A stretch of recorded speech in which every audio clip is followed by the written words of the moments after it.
This is a Black Nouveau web exclusive. Mamie Peanut Johnson, one of 3 women to play baseball in the Negro Leagues, died recently at the age of 82.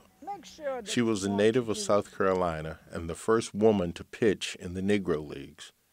She and Porter Reed were inducted into the Negro League Wall of Honor in Milwaukee in 2012.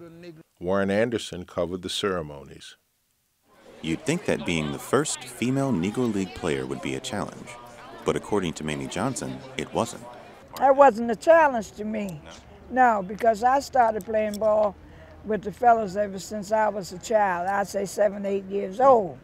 And that's when we were making our own baseballs in the country in South Carolina, where I come from.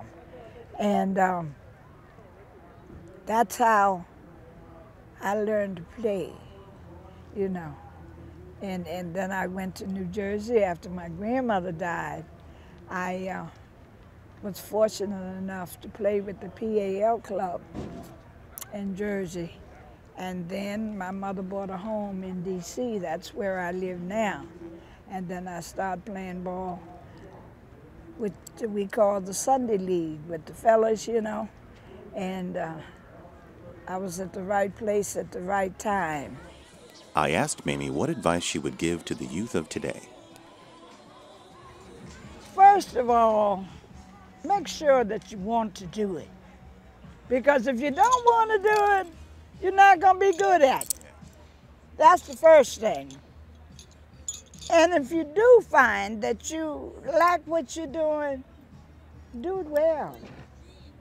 Don't go out there and act foolish, you know. It's just not there. Don't make yourself look like a fool. I put it that way.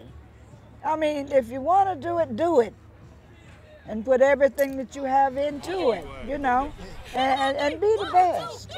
That's my thing. I want to be the best at anything I do, you know, and I don't want nobody to say, well, hell, she tried, but she, you know, I don't want that. I want people to say, hey, she did it.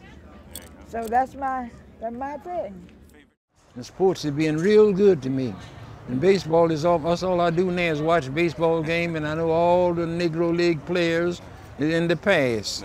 And then my hometown is 20, in the little hometown where I live, is 20 Negroes, African-American players that went in the Negro League.